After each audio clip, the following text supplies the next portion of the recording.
Last night, the President of the United States reached out to schedule a call.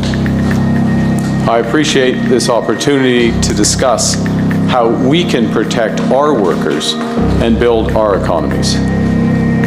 I will make clear to the President that those interests are best served by cooperation and mutual respect, including of our sovereignty.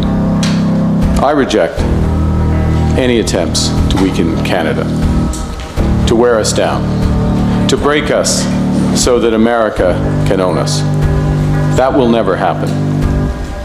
And our response to these latest tariffs is to fight, is to protect, and to build. We will fight the U.S. tariffs with retaliatory trade actions of our own that will have maximum impact in the United States and minimum impacts here in Canada. The old relationship we had with the United States, based on deepening integration of our economies and tight security and military cooperation, is over. In the past week, my government committed to use every dollar collected from our retaliatory tariffs to protect our workers. During my first 9 days as Prime Minister, I came to an agreement with the provinces and territories to remove all exemptions under the Canada Free Trade Agreement. As the federal government, we created a first mile fund to provide capital to build transmission and transportation networks to link extraction sites to rail lines and roads. My government is committed to removing any labor mobility restrictions for federally regulated professions by Canada Day. And we're now working with the provinces to identify projects of national significance in order to accelerate the time frame to build them. We will create an all-in-Canada network of supply chains for the auto manufacturing components straight through to Canadian steel and aluminum and critical minerals. And we committed today to create similar strategies in other sectors that are under threat from President Trump's tariffs. Tonight, we bring you breaking news that could redefine the future of North America. In a shocking turn of events, former Bank of Canada Governor Mark Carney has declared the end of Canada-U.S. ties. Why? Because Donald Trump's latest tariffs on car imports have sent America's closest allies into a tailspin. Factories are shutting down, workers are losing jobs, and the global auto industry is on the brink of crisis.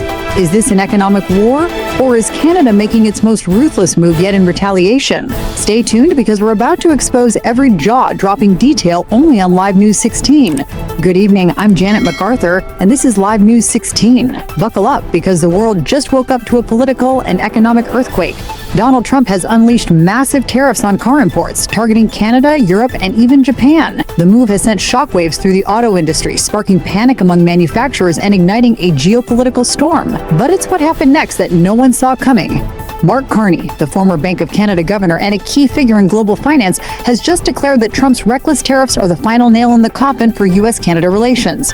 In an explosive statement, Carney warned that Canada will not sit back while Trump crushes its auto industry. His words: "The era of economic partnership is over, but what does this mean for Canada and for you?" The fallout is already happening. Canadian car plants are announcing mass layoffs, supply chains are in chaos, and the cost of cars in the U.S. is about to skyrocket. Experts warn that this could trigger the most brutal trade war in modern history. And the kicker? America's own car industry isn't safe either. With auto parts prices soaring, even U.S. companies are bracing for disaster. Was this Trump's biggest economic miscalculation?